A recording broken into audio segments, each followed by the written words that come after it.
Spiritual tax நேயர்கள் அனைவருக்கும் வணக்கம். இன்னைக்கு நம்மளோட சுபாஷ் பாலகிருஷ்ணன் சார் தான் இணைஞ்சிருக்காரு. சார் வணக்கம் சார். வணக்கம்.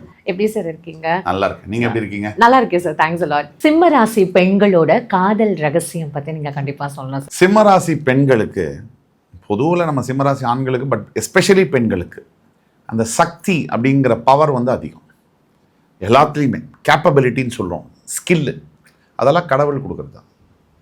பேச்சு திறமை அப்படிங்கிறது கடவுள் கொடுக்குறது. நீங்கள் என்ன வேணால் படிச்சிருக்கலாம், you have to put it on the டேபிள்னு சொல்கிறோம். அது மாதிரி சிம்மத்துக்கு காதல் ரகசியம் பெண்களுக்கு என்னென்னா, மெயின் பிரச்சனை சிம்மத்துக்கு நான் ஏற்கனவே சொன்ன மாதிரி பெண்கள் சிம்மத்தில் இருக்கக்கூடியவர்கள் வந்து ஆணுடைய ஃபண்டமெண்டல் பிஹேவியரை ஏற்றுக்க முடியாது.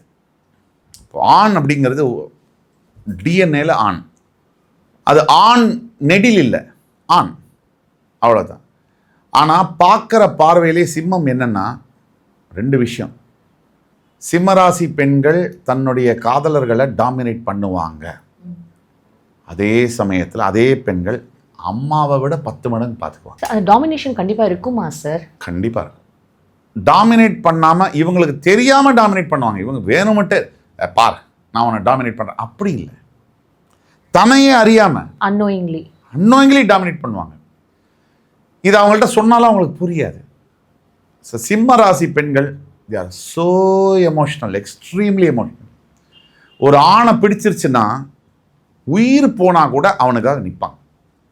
அது வந்து சிம்ம ராசியில் எந்த சூழ்நிலையிலையும் அந்த ஆணுக்காக எந்த எக்ஸ்ட்ரீமும் இறங்குவாங்க. ஆனால் இவங்கள்ட்ட என்ன பிரச்சனைனா ஸ்பான்டேனியஸாக முடிவெடுக்கிறது. சிம்மத்துக்குள்ள குவாலிட்டி அது. அது லவ் லைஃபுக்கு ஒத்து வராது, ப்ராக்டிக்கலாக ஒத்து வராது. ஸ்பான்டேனியஸ் முடிவுன்னா சூழ்நிலைகளும் சந்தர்ப்பங்களும் கொஞ்சம் அகென்ஸ்ட் ஆனாலும் ரேப்பிடான ஒரு டிசிஷன் எடுக்குது. அது வந்து ஒரிஜினலி சிம்மராசி பெண்கள் கோல்டு. ஆனால் அது கோல்டுன்னு எத்தனை பேருக்கு புரியும், அதான் கேள்வி. நீங்கள் என்ன பேசுகிறீங்களோ, நீங்கள் என்ன நடந்துக்கிறீங்களோ அதை வச்சு தான் உங்களை ஜனங்க எடை போடுவாங்க. உங்கள் மனசுக்குள்ள தொலை போட்டெல்லாம் என்ன இருக்குன்னா பார்க்கறதுக்கு யாருக்கும் நேரம் இல்லை, அதுக்கு புத்தியும் இல்லை. அதுதான் சிம்மராசி பெண்களுக்கான பிரச்சனைகள். So you give a space. நீங்கள் எதையுமே அளவுக்கு அதிகமாக பண்ணிங்கன்னா அது உங்களுக்கு ஒத்து வராது. நீங்கள் ஸ்பேஸ் கொடுங்க. உங்கள் காதலருக்கான ஸ்பேஸை நீங்கள் கொடுக்கலைன்னா அந்த காதல் சக்ஸஸ் வர முடியாது. நீங்கள் எல்லாமே உங்களுடைய தாட்ஸை கொண்டு வந்து அவர் மேலே போட்டிங்கன்னா மனுஷன் கொஞ்ச நாள் தாங்குவான், அடுத்த நாள் வெடிச்சிடுவான். இது ஒன்று. ரெண்டாவது விஷயம், சிம்மராசிக்கு நீங்கள் பாருங்கள், உங்களுடைய எமோஷனே உங்களுக்கு எதிரி. நீங்கள் ஓவராக ஒருத்தனை லவ் பண்ணி ஓவராக அவனை பற்றி சிந்திக்கிறது, அவனோட கேர் பண்ணுறது. நீங்கள் ஒரு அம்மாவே இருக்கா, பையன் மேலே அப்படியே உயிர், கண்ணா பார்த்து நடந்துக்கோ, இதெல்லாம் சாப்பிடாத, ஐயோ இங்கெல்லாம் இவனோட பேசாத, இதை பண்ணிங்கன்னா 16-17 வயசுக்கு அப்புறம் உங்களுக்கு ஆப்பு அடிச்சிருவான், உங்களை டிச் பண்ணிடுவான் அந்த பையன். உங்கள் பேச்சையே கேட்க மாட்டான், டோட்டல் அகைன்ஸ்ட் ஆயிடுவான். ஏன்னா ஒரு பிளாஸ்ட் மாதிரி வெடிக்கும் அவங்களுன்னு. ஏன்னா as if you are suffocating அப்படிங்கிற மாதிரி ஃபீல் பண்ணுவான் ஒரு ஸ்டேஜுக்கு மேலே. என்னால் ஒரு படத்தை கூட இங்கே லிங்க் பண்ண முடியுது சார், சந்தோஷ் சுப்ரமணியம் படத்தில். அதுதான் இது ஹியூமன் எமோஷன்ஸுமா. இப்போ நீங்கள் காதலிக்கிறது ரோபோட் இல்லை. ஆக சிம்மராசி என்பர்கள் உங்கள் அன்பு உண்மைதான், நீங்கள் உண்மைதான், அது எனக்கு தெரியும். ஆனால் உங்கள் எதிர்க்க இருக்கக்கூடிய லவ்வருக்கு தெரியாது. ஏன்னா உங்களை புரிஞ்சிக்கக்கூடிய தன்மை எல்லாருக்கும் இருக்காது. Underline the words. நீங்கள் காமிக்கிற அன்பாவே பார்க்கக்கூடிய மனிதர்கள் மிகவும் குறைவு. அதை அவஸ்தப்படுத்துகிற மாதிரி பார்க்கக்கூடிய மனிதர்கள் தான் அதிகம். இந்த தத்துவத்தை நீங்கள் புரிஞ்சுக்கணும். இது புரிஞ்சுக்கிறது தான் வந்து புரிதல். அங்கதான் புரிதல்னா புரிஞ்சுக்கிட்டு திருப்பி அதே செய்யுது. காதல், அன்பு, பாசம், பந்தம், இன்னும் என்ன வேணா இருக்கட்டும், எல்லாமே அளவு, அந்த அந்த லெவல். draw the line. அது இல்லைன்னா முதல் ஆபத்து உங்களுக்கு, அடுத்த ஆபத்து நீங்க யாரை லவ் பண்றீங்களோ அவருக்கு. சார், இப்போ சிம்மம்னாலே நீங்க டாமினேட்டிங்னு நீங்க சொன்னதுனால இப்போ இவங்களுக்கு வந்து இந்த பொருந்துற ராசி பொருந்தாத ராசி, ஏன்னா இவங்க யாரா இருந்தாலுமே சிம்மம் வந்து நம்மளே சொல்லுவோம் வந்து கிங் ஆஃப் த ஜங்கல் அப்படின்ற மாதிரி. இப்போ இந்த king of the all the ராசிஸ் அப்படின்னு கூட நம்ம சொல்லலாம்ல சார். அப்போ இவங்க யாரை லவ் பண்ண தேர்ந்தெடுத்தா இல்லை கல்யாணம் பண்ணிக்கிட்டா இவங்களுக்கு கரெக்டாக இருக்கும், இல்லை பொருந்தாத ராசிகள்? கொஞ்சம் கூட சிம்மத்துக்கு பொருந்தாத ராசிகளில் கும்பம் ஃபஸ்ட்டு. ஏன் சார் கும்பம் எல்லாருக்கும் வந்து இல்லை என்னன்னாம்மா அதோடைய பொசிஷன் அந்த மாதிரி அந்த காலபுருஷ தத்துவ அடிப்படையில் காலச்சக்கரத்தில் அந்த கும்பத்துடைய பிளேஸ்மெண்ட் அந்த மாதிரி. சிம்மத்துக்கு 7ஆம் ராசி சனியுடைய வீடு. சிம்மத்துக்கும் சனிக்கும் ஜென்ம பகை. 2வது சிம்மத்துக்கு செட் ஆகாத ராசி துலாம் ராசி. சனி பகவான் உச்சம் பெறக்கூடிய வீடு. சிம்மமும் லவ்வபிள் ராசி. காலபுருஷ தத்துவத்துக்கு 5ஆம் வீடு சிம்மம்.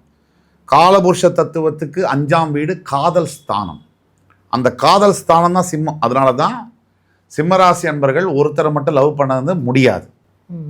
சிம்மராசி பெண்களை சொல்கிறேன், ஒருத்தரெல்லாம் லவ் பண்ண முடியாது. கண்டிப்பாக மேரேஜுக்கு முன்னாடி 2 லவ், மேரேஜ் அதுக்கப்புறம் 2 லவ், இப்படி இருக்கும். உடனே கேரக்டர் அசாசினேஷன் அதுக்குள்ளே போயிடாதீங்க, பண்பு அதுக்குள்ளே போயிடாதீங்க. ப்ராக்டிக்கலாக சொல்கிறேன், இன்னைக்கு கால சூழலில் யாரையாவது ஒருத்தரை மட்டும் லவ் பண்ண முடியுமான்னா லட்சத்தில் ஒரு பேர் தான் இன்னைக்கு.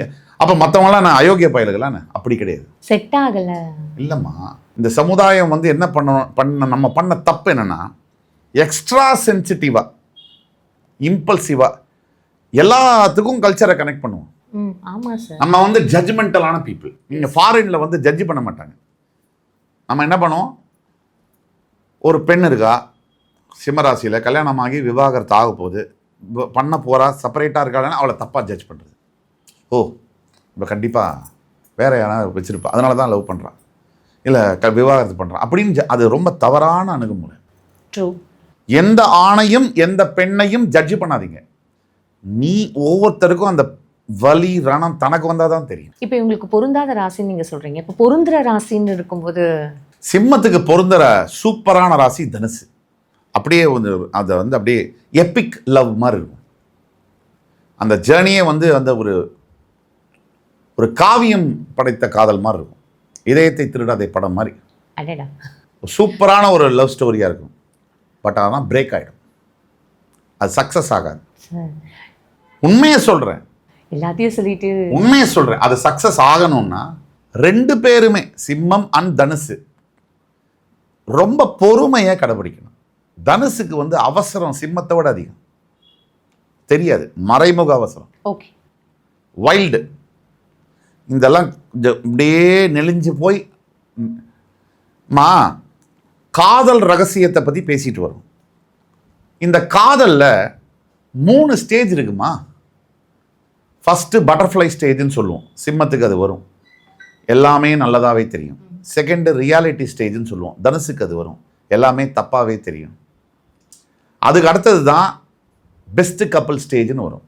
யார் புயல், மழை, சுனாமி எல்லாத்தையும் தாண்டுறாங்களோ அவங்க தான் நல்ல தம்பதிகள்னு சொல்கிறோம். கரெக்ட். அது தாங்கினாமல் பார்த்து பல பேர் பட்டர்ஃப்ளை ஸ்டேஜ் எண்ட்லேயே பிரிஞ்சிருவாங்க. இதுதான் பிரச்சனை. சார், இப்போ இதுக்கு வந்து சிம்மத்துக்கு வந்து பொருந்துற ராசி பொருந்தாத ராசி, கண்டிப்பாக இதில் வந்து பெண்களும் வந்து கொஞ்சம் யோசிப்பாங்க இதை பார்த்துட்டு நான் நினைக்கிறேன். இப்போ இவங்களுக்கு வந்து ஃபேவரட் கலர், இல்லை இந்த ட்ரெஸ், இல்லை இந்த மாதிரி வந்து ஆடைகள், அந்த கலர்கள்லாம் வந்து போட்டால் கண்டிப்பாக சக்ஸஸ் ஆகும் அப்படின்னு ஏதாவது இருக்கும்ல சார்? சிம்மத்துக்கு பொறுத்த வரைக்கும் பெண்கள் வந்து yellow dresses, yellow colour churidar, yellow colour sari very appealing and ஜெயிக்கக்கூடிய ஒரு வெற்றிகளை தரக்கூடிய ஒரு கலராக இருக்கும். உண்மையாகவே ரொம்ப அழகாக தெளிவாக ஒரு புரிதல் ஏற்பட்டிருக்கும் நான் நினைக்கிறேன் சார். அவங்க எங்கே தப்பு பண்ணியிருப்பாங்க அப்படின்னுட்டுன்னு. ஏன்னா நிறைய பேருக்கு தப்பு சுட்டி காட்டி அதை புரிஞ்சுக்கிற அந்த தன்மை தான் இல்லாமல் போயிருக்கும். இப்போது வந்து இந்த காலகட்டத்தில் அரேஞ்ச்டு மேரேஜ் அப்படின்றத விட லவ் மேரேஜ் தான் ஜாஸ்தியாக இருக்குது. அதை விட பிரேக்கப் தான் ஜாஸ்தியாக இருக்குது, அதை விட டைவர்ஸ் தான் ஜாஸ்தியாக இருக்குது. ஸோ இப்போ இந்த விஷயங்களுக்கு நீங்கள் பெண்களுக்கு ஏதாவது ஒரு அட்வைஸ் சொல்லணும், இல்லை இது மாதிரியான ஒரு விஷயங்கள்லாம் நீங்கள் ஃபாலோ பண்ணுங்க அப்படின்னா ஒரு ஜோசியராக நீங்கள் என்ன சார் சொல்லணும்னு நினைப்பீங்க? அதாவது நம்ம லைஃப்பில் அப்பாவையும் அம்மாவையும் நம்ம செலக்ட் பண்ண முடியாது. குழந்தைங்க பிறக்கக்கூடிய குழந்தைங்களும் நம்ம தேர்ந்தெடுக்க முடியாது. நம்ம நண்பர்களையும் நம்மளோட காதலி மட்டும்தான் நம்ம செலக்ட் பண்ண முடியும்னு இருக்கு. இதில் லைஃப் பார்ட்னரை சூஸ் பண்ணக்கூடியது வந்து அதை விட ஒரு பெரிய முடிவு வந்து லைஃப்பில் இருக்கவே முடியாது. ஏன்னா you are going to travel with that person for 40 years 50 years. அப்போது ஏதோ ஒரு இனக்கவர்ச்சியிலையோ அழகு பேஸ் பண்ணியோ ஒரு அட்ராக்ஷன் பேஸ் பண்ணியோ நீங்கள் செலக்ட் பண்ணிங்கன்னா அதோடைய வேலையை நீங்கள் 50 வருஷம் கொடுக்க வேண்டியது. நீங்கள் செய்கிற 5 நிமிஷம் தவறுனால அதோடைய ப்ரைஸ் வந்து அடுத்து வாழக்கூடிய 40 to 50 வருஷம். அப்படி இல்லை நடுவில் பிரேக்கப் பண்ணி அதுக்கும் ஒரு ப்ரைஸ் உண்டு. என்டையர் இல்லைம்மா, நீங்கள் காதலிச்சு பிரேக் பண்ணாலும் அந்த டிப்ரெஷன் அது ஒரு 6 மாதம். உண்மை சார். இல்லை கல்யாணம் பண்ணிட்டீங்கன்னா அந்த டைவர்ஸு அது விவாகரத்து கோர்ட்டில் போய் நின்றுட்டு ரஜினி சாரோட முதல் நாளைக்கு டிக்கெட் வாங்குற மாதிரி கூட்டத்தில் போய் நின்று அந்த டைவர்ஸ் வாங்குறதுக்குள்ளேயும் அட்வொகேட்ஸும் போலீஸும் உங்களை காலி பண்ணிடுவாங்க. ஸோ ஜென்ரலைஸ் பண்ணல, நான் எல்லா அட்வொகேட்ஸும் எல்லா போலீஸும் சொல்லல, குறிப்பிட்ட சில வக்கீல்கள், குறிப்பிட்ட சில காவல்துறை அன்பர்கள் உங்களை காலி பண்ணிடுவாங்க. இப்போது ஒரு குடும்பத்துக்குள்ள இல்லை லவ்னே ஆரம்பம், லவ்வுக்குள்ள தேர்டு பர்சனை நீங்கள் கொண்டு வந்தீங்கன்னா நீங்கள் லவ் பண்ண தகுதியற்றவர்கள். நீங்கள் ஒரு அடல்ட்டு 18 இயர்ஸ் ஆன அடல்ட்டு நீங்கள் 3வது மனிதரை உங்கள் காதலுக்குள்ளே கொண்டு வந்தீங்கன்னா பெட்டர், உங்களுக்கு லவ்வே வேணாம், சும்மாவே இருங்க. சும்மாவே இருங்க. நீங்கள் லவ் பண்ணி என்ன சாதிக்க போகிறீங்க? எப்போ கொண்டு வரணும், எவ்வளவு கொண்டு வரணும், இந்த கேள்விக்கு ரொம்ப நமக்கு குழப்பமும் முடியாத நிலைமையும் இருக்குது. அப்போ பெற்ற தாய் தந்தையர்கிட்ட கேட்கணும், ஆனால் அதை முடிவாக எடுக்கக்கூடாது. உங்களுடைய சுய முடிவு இருக்கணும். அவங்க சொன்னது முடிவாக இருக்கலாம், இல்லை உங்களுடைய இதுவாக இருக்கலாம். ஆனால் உங்களுடைய நெருக்கமானவங்க இருப்பாங்க லைஃப்பில், பிரதரோ சிஸ்டரோ அப்பாவோ அம்மா, இந்த சைக்கிளுக்கு விட்பட்டு ஃப்ரெண்ட்ஸுக்கிட்ட போய் பெண்கள் வந்து, பெண்களுக்கான நிகழ்ச்சிங்கிறதுனால சொல்கிறேன், இன்னைக்கு உள்ள பெண் நண்பர்கள் எப்படி இருக்காங்க? நான் யாரையும் பழி சொல்லலை, அகைன் நெகட்டிவாக பேசுகிறேன்னு நினைக்காதீங்க. லவ் பண்ணாத பெண் ஒரு 5-6 ஃப்ரெண்ட்ஸ் இருக்காங்க. லவ்வே பண்ணாத ஒரு பெண் இருந்தானா அந்த பெண் அங்கே ஃப்ரெண்ட்ஸ் குரூப்பில் இருக்க முடியாது. இந்த 5 பேர் என்ன சொல்லுவாங்க? வேஸ்டடியவ, நமக்கெல்லாம் பாய் ஃப்ரெண்ட்ஸ் இருக்குது, அவளுக்கு ஒன்றுமே இல்லைன்னு அந்த பொண்ணையும் மாற்றி விட்டுறேன். சரி, லவ் பண்ணா அப்படின்னா இந்த ஃப்ரெண்ட்ஸுக்கிட்ட போய் ஒவ்வொரு நாளும் ஒப்பிக்கிறது. ஏன் இன்னைக்கு இது நடந்துச்சு, இன்னைக்கு இது பண்ணேன், இன்னைக்கு இது செஞ்சேன், இதுக்கு பண்ணேன். இதை ஃப்ரெண்ட்ஸுக்கு பதிலாக அப்பா அம்மாட்ட ஒப்பிக்கிறது நல்லது. ஷேரிங்ன்ற மாதிரி ஒரு, அது ஷேரிங் கிடையாது. என்ன நடக்குதுன்னா, இந்த மற்ற பெண்களுக்குள்ள அறிவு ஞானம் அவங்களுடைய அனுபவத்துக்கு ஏற்ற மாதிரி அட்வைஸ் கொடுப்பாங்க. இப்படி கேள்றி அவன்கிட்ட, இதை சொல்றி அவன்கிட்ட, இதை பண்ணாதரி, நீ பார்க்காத அவனை, நீ பேசாத, இப்படி சொல்லி அந்த லைஃபையே டேமேஜ் பண்ணிடுறாங்க. ஒட்டுமொத்த பெண்களுக்குன்னு சொல்ல மாட்டேன், ஒரு கணிசமான அளவு 75% பெண்களுக்கு ஆண்கள் மேலே நல்ல ஒப்பீனியன் இல்லை. மாறிடுச்சு சார். இல்லை, நான் சொல்கிறேன், ஆண்கள் மேலே நல்ல ஒப்பீனியன் இல்லை. அதுக்கு காரணம் உண்மையும் கூட, ஆண்களுடைய நடவடிக்கையும் கூட கடந்த காலத்தில். ஆனால் ஒரு விஷயத்தை நீங்கள் புரிஞ்சுக்கணும், 1950களில் 1950s and 60s and 70s ஆண்கள் ஹஸ்பண்ட்ஸ் எப்படி இருந்தாங்க? நில்லு, எழுந்துரு, உக்காரு. அப்போ டைவர்ஸ் கம்மி. ஆனால் இன்னைக்கு 1990, 2000, 2010s ஹஸ்பண்ட்ஸ் எல்லாம் எப்படி இருக்காங்க? மாலில் வந்து கூடையை தள்ளிட்டு போகிறான், 2 குழந்தைய தூக்கிட்டு இருக்கிறான், பேகை போகிறான், சம்பாதிக்கிறான், ஏடிஎம் மாதிரி பண்ணுறான். ஆனாலும் விவாகரத்துகள் குறையில் அதிகமாக இருக்கு. அப்போ நீங்கள் பெண்கள் என்ன திருப்பியும் பழைய காலத்துக்கே போகணுன்ற மாதிரி? பழைய காலத்துக்கு போக சொல்லமா, புது காலத்துக்கும் போக சொல்லலை. எந்த காலத்துக்குமே பெண்களை சொல்கிறதுக்கு நமக்கு உரிமை கிடையாது. நாம் வந்து ஒரு கைடன்ஸை தான் கொடுக்க நினைக்கிறோம். நாம் வந்து என்ன நினைக்கிறோம் அப்படின்னா, பெண்களுடைய பார்வை அபவுட் ஆண்கள் அண்ட் இந்த உறவு அது மாறி இருக்கு, நிறைய மாறி இருக்கு, வாஸ்ட் டிஃப்ரென்ஸ் இருக்கு. முன்னாடிலாம் பெண்கள் வந்து ஆண் ஆதிக்கத்தை வந்து பொறுத்துட்டு இருந்தது, அதுவும் தப்புங்கிற. இன்னைக்கு ஆணை ஆதிக்கம் பண்ணுறது அதுவும் தப்புங்கிற. சம்வேர் இந்த பிஸ்னஸில் மிடில் பாயிண்ட்டை ரீச் பண்ணணும். சார், உண்மையாகவே ஒவ்வொரு ராசிக்கும் ரொம்ப அழகாக நீங்கள் வந்து புரிதலை கிரியேட் பண்ணியிருக்கீங்க. அதுவும் பெண்களுக்கு எக்ஸ்க்ளூசிவாக எந்த மாதிரியான ஒரு விஷயங்கள் அவங்க வந்து முடிவு எடுக்கணும், தீர்மானம் எடுக்கணும், எப்படி அவங்கள அடாப்ட் பண்ணிக்கணும், எங்கே அவங்க தப்பு பண்ணுறாங்க அப்படின்றத நீங்கள் ரொம்ப சுட்டி காட்டி ரொம்ப அழகாக எக்ஸ்பிளைன் பண்ணியிருக்கீங்க. ஸோ இந்த நேரத்துக்கும் உங்களோட விரிவான இந்த விளக்கத்துக்கும் நான் நன்றியை தெரிவிச்சுக்கிறேன். நன்றி சார். நன்றி, வணக்கம்.